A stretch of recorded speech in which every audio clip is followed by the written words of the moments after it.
जय हिंद साथियों, मैं विकास पाल और आप सभी साथियों का विकास पाठशाला पे बहुत बहुत स्वागत है। साथियों, ये मेरा तीसरा पार्ट है। इससे पहले मैं सेकंड पार्ट, उससे पहले मैं फर्स्ट पार्ट ला चुका हूँ।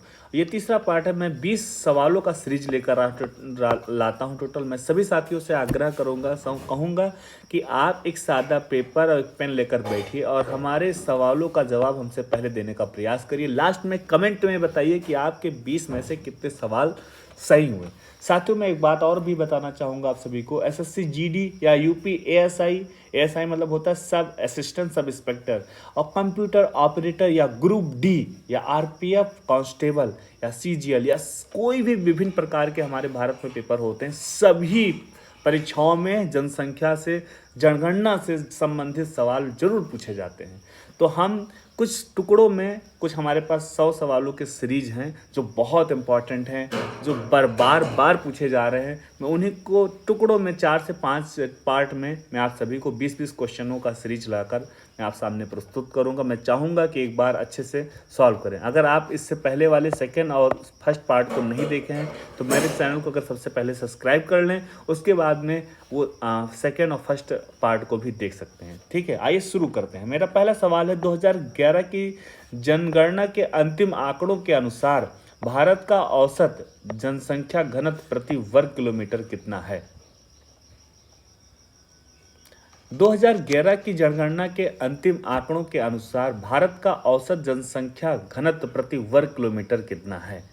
और इसका सही उत्तर है 382 वर्ग किलोमीटर है, यानी ऑप्शन डी इसका सही जवाब है। ठीक है, हमारा दूसरा क्वेश्चन है। साथियों, ये सवाल जो है बहुत इंपॉर्टेंट है, इसके सारे सवाल इंपॉर्टेंट है। इस वजह से मैं कहता हूँ कि हमारा ये सीरीज ज़रूर ज्वाइन करिएगा। अगर मिस करेंगे तो आप इधर उधर भाग के पढ़ने से कोई मतलब नहीं है। मैं सारी चीज़ों का निचोड़ ला के आप सभी को दे रहा हूँ। ठीक है, हमारा दूसरा सवाल है, 2011 की जनगणना के अंतिम आंकड़ों के अनुसार सर्वाधिक जनसंख्या घनत्व वाला भारतीय राज्य कौन सा है? मतलब जो 2011 की जनगणना हुई थी उसका जो अंतिम आंकड़ा आया था, उसके अनुसार भारत में ऐसा कौन सा राज्य है जिसमें सर्वाधिक जनसंख्या घनत्व है? ठीक है, आप सभी को इसका सवाल का जवाब देना है। अब बहुत सारे बच्चों का सही जवाब आया है बिहार, जो कि बहुत सही जवाब है। बिहार इसका सही जवाब है। Option D is a right answer.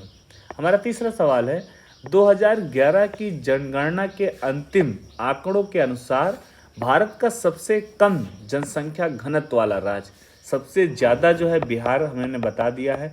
अब सबसे कम बताना है कि कौन सा वो राज्य है जहाँ पर सबसे कम जनसंख्या घनत्व है। इसका सही उत्तर होगा अरुणाचल प्रदेश।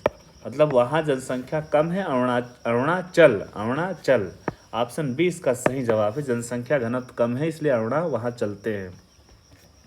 हमारा चौथा सवाल है कि 2011 की जनगणना के अनुसार बिहार का जनसंख्या घनत्व कितना व्यक्ति प्रति वर्ग किलोमीटर है? साथियों, जैसे कि हमने आप सभी को बता दिया है कि बिहार का जनसंख्या घनत्व जो है सबसे अधिक है।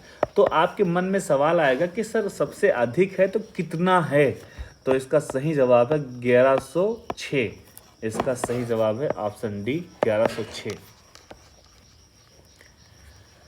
पांचवा सवाल है, भारत के बीमारू राज्यों में सबसे घना आबादी वाला राज्य कौन सा है? बीमारू सबसे घनी आबादी वाला राज्य हमारा बिहार है, जहां पे 1106 इसका जनसंख्या घनत्व है। ठीक है, हमारा छठा सवाल है। सारे सवाल बहुत इंपॉर्टेंट है, मैं एक बार फिर से आप सभी को बता रहा हूँ। अगर आप पेन कॉपी लेकर नहीं बैठ रहे हैं तो अपने साथ धोखा दे रहे हैं, अपने आप को धोखा दे रहे हैं। इसलिए पेन कॉपी लेकर बैठिए और 20 सवाल के जवाब देने का प्रयास करिए, हमसे पहले देने का प्रयास करिए और कमेंट में ज़रूर बताइएगा कि आपके कितने सवाल सही हुए। ठीक है, अगर जो भी आपको क्वेश्चन नहीं पता है, इंपॉर्टेंट सारे क्वेश्चन हैं, जो आपको उत्तर नहीं पता है उसको आप नोट कर सकते हैं।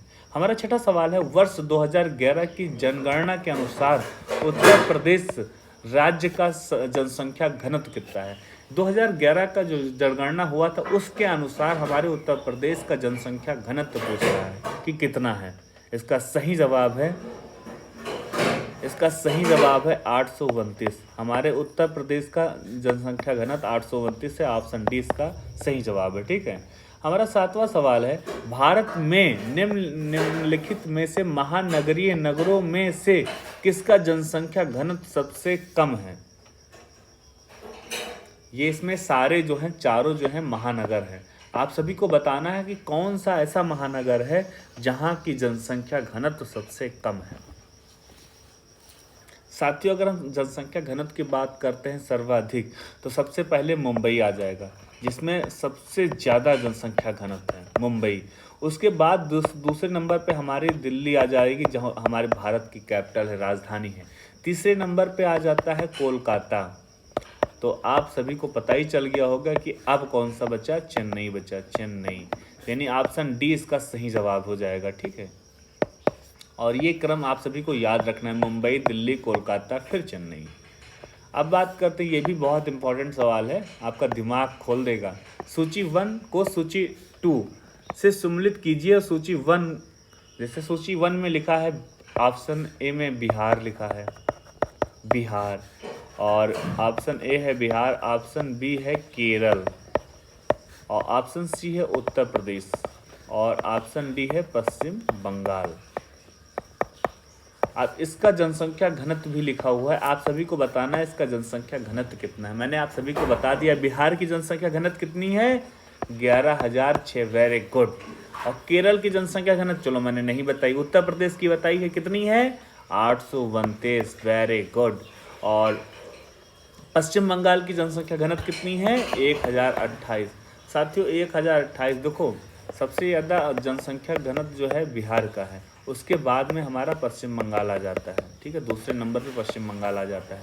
अगर 1106 बिहार की है तो 1028 हमारा पश्चिम बंगाल का, ये भी आप सभी को याद रखना। फिर उत्तर प्रदेश है, फिर केरल। केरल की अगर हम बात करते हैं साथियों, तो केरल में 860 जनसंख्या घनत्व हो जाता है। तो आइए मिलाते हैं कि कहाँ पे कौन से में सही उत्तर है। हाँ, ऑप्शन सी इसका सही जवाब है, ठीक है, आप मिलान कर लीजिएगा। हमारा 9वां सवाल है, सर्वोच्च जनसंख्या घनत्व 2011 जनगणना के अनुसार अवरोही क्रम में भारतीय राज्यों का सही क्रम बताइए। मतलब आप सभी को अवरोही क्रम बताना है, ठीक है। जनसंख्या घनत्व के आधार पे अवरोही क्रम बताना है। अवरोही क्रम मतलब होता है घटता हुआ क्रम, जिसको इंग्लिश में बोलते हैं डिसेंडिंग ऑर्डर, ओके। अवरोही होता है, एक अवरोही होता है। चलो अवरोही हम मैथ में पढ़ेंगे, इसमें बात करते हैं। तो सबसे ज़्यादा कहाँ पे है मैंने आप सभी को बता दिया है। अभी मैंने चारों राज्य के नाम बताया, सबसे ज़्यादा हमने कहाँ बताया था? बिहार में, सबसे ज़्यादा बिहार में है। उसके बाद में मैंने क्या बताया था? पश्चिम बंगाल में है, पश्चिम बंगाल में है। उसके बाद मैंने क्या बताया था? केरल बताया था। उसके बाद मैंने बताया था उत्तर प्रदेश बताया था, यही बताया था ना। तो यानी कि कहाँ है? बिहार, पश्चिम बंगाल, केरल, उत्तर प्रदेश।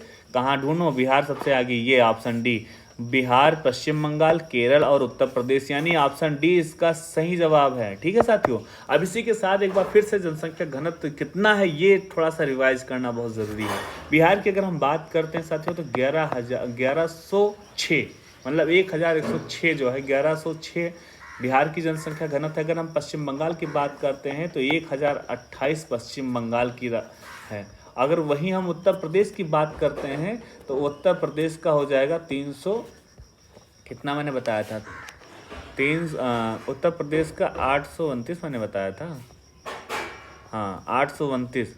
उत्तर प्रदेश का 829 हो जाएगा। और वहीं हम बात करेंगे केरल का तो 860 हो जाएगा। साथियों ये आप सभी को याद रखना है, ठीक है। मैं थोड़ा सा कंफ्यूज हो गया था केरल और उत्तर प्रदेश में, इस वजह से मैंने स्लाइड अप करके मैंने देखा, लेकिन आप सभी को याद रखना है, ठीक है, कंफ्यूज नहीं होना है। हमारा 10वां सवाल है, लिंगानुपात का परिकलन कैसे किया जाता है? मतलब लिंगानुपात का परिकलन जो है कैसे किया जाता है? देश में प्रति 1000 लोगों पर बच्चों की संख्या, गलत हो जाएगा। देश में प्रति 100 महिलाओं पर पुरुषों की संख्या, ये भी गलत हो जाएगा।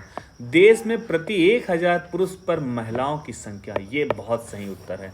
ऑप्शन सी इसका सही जवाब है। भारत का जो लिंगानुपात है वो देश के प्रति 1000 पुरुष पर महिलाओं की संख्या निकाला जाता है, ठीक है। हमारा 11वां सवाल है कि 2011 की जनगणना के अनुसार भारत में प्रति 1000 पुरुषों पर महिलाओं की संख्या कितनी है। अगर भारत में 1000 पुरुष हैं तो महिला उसमें कितनी है, ये इसका उत्तर आप सभी को बताना है। इसका सही उत्तर हो जाएगा 943। मतलब 1000 पुरुष पे 943 जो हैं स्त्रियां हैं। ऑप्शन डी इसका सही जवाब हो जाएगा। हमारा 12वां सवाल है 2011 की जनगणना के अनुसार भारत में जनसंख्या का पुरुष और स्त्री का अनुपात बताना है। अभी हमने आप सभी को बता दिया है, पुरुष की इधर पुरुष की बात होगी तथा इधर स्त्री की बात होगी। पुरुष की अगर हम 1000 लगाते हैं तो स्त्री कितना हो जाएगा 9943, ठीक है 943 इसका मतलब ऑप्शन डी इसका जो है सही उत्तर हो जाएगा।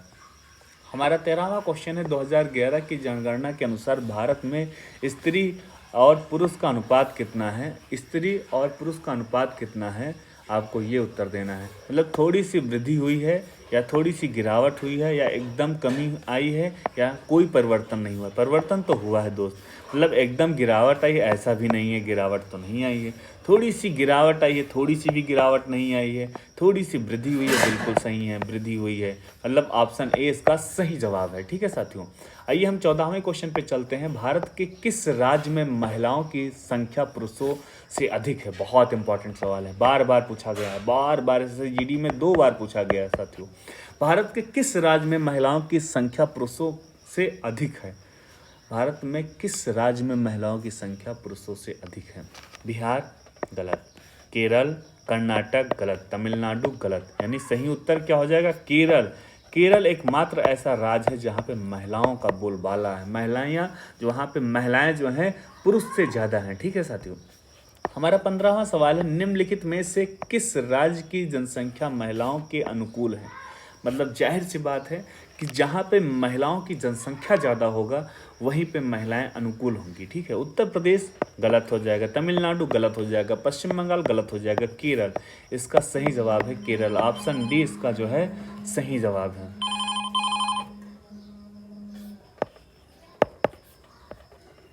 हमारा 16वां क्वेश्चन है सन 1901 की जनगणना में भारत का लिंगानुपात कितना था। जो सन 1901 में भारत की जनगणना हुई थी उसमें लिंगानुपात कितना था, आप सभी को ये बताना है। तो इसका सही जवाब है 900, इसका सही जवाब है 972।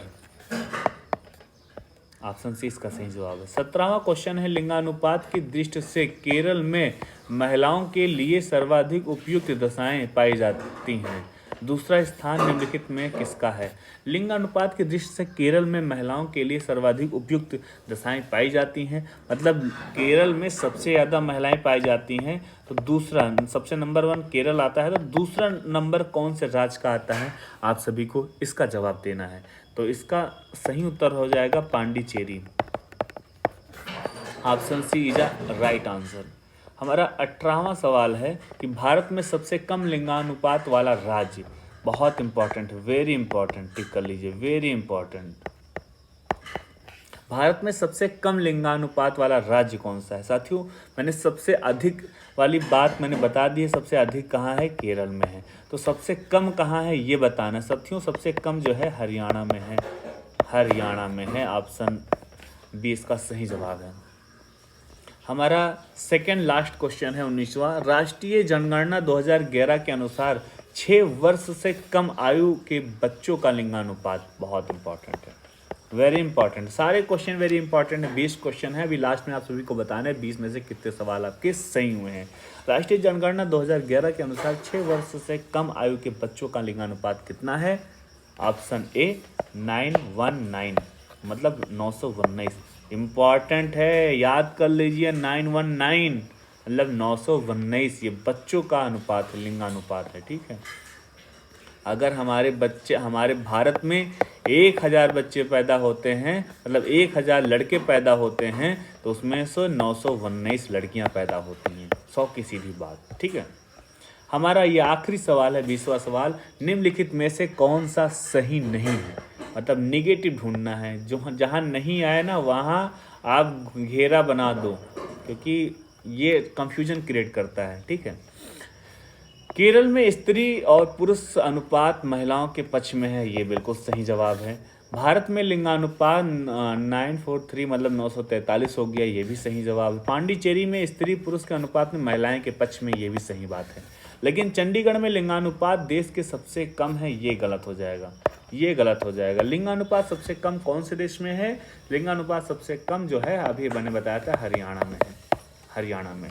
इसी के साथ मेरे 20 सवाल कंप्लीट होते हैं। अगर अभी भी आपके मन में कोई डाउट है तो आप हमसे कमेंट के माध्यम से सवालों को पूछ सकते हैं। मैं पूरा प्रयास करूंगा रिप्लाई करने का, तथा आप कमेंट में हमको बताएं कि आपके 20 में से कितने क्वेश्चन जो हैं सही हुए हैं, ठीक है। उसी के साथ अगर आपको यह वीडियो अच्छा लगा है तो वीडियो को लाइक करिएगा, अपने यार दोस्त भाई बहन को ज़रूर शेयर करिएगा ताकि वो भी अपडेट रह सकें, उनको भी। देखो साथियों, मैं सब सच बता रहा हूँ कि सारे क्वेश्चनों चाहे जो कॉम्पिटिटिव एग्ज़ाम हो, सारे एग्ज़ाम में ये फेवरेट टॉपिक रहा है जनसंख्या। तो हम सारे जनसंख्या से जितने भी क्वेश्चन पूछे गए हैं, मैं सारे क्वेश्चनों का निचोड़ लेकर आया हूँ। अगर एक बार अच्छे से आप रिवाइज कर लेंगे तो आपका कभी गलत नहीं होगा। आप हमारे चैनल पे पहली बार जुड़े हैं तो चैनल को सब्सक्राइब करिएगा, और मैं महाबली से प्रार्थना भी करूंगा आपको साहस दे, सामर्थ्य दे, सद्बुद्धि दे, आप मन लगा के पढ़ाई करें, आपको जल्दी नौकरी मिले। तथा मैं लास्ट में आप सभी को एक होमवर्क दूंगा। होमवर्क क्या है? होमवर्क ये है कि जनसंख्या जनगणना की शुरुआत किसने की थी? आप सभी को मैंने इससे पहले वाले वीडियो में बता रखा है। मैं चाहूँगा कि आप कमेंट में इसका रिप्लाई दें कि भारत में जनसंख्या जनगणना की शुरुआत किसने की थी, ठीक है। इसी के साथ अगर आप पहला और सेकंड इससे पहले वाली वीडियोस नहीं देखें तो आप हमारे चैनल पे जाके देख सकते हैं। इसी के साथ मैं अपने शब्दों को विराम करता हूँ, फिर मिलूंगा एक नई वीडियो के साथ। जय हिंद, वंदे मातरम।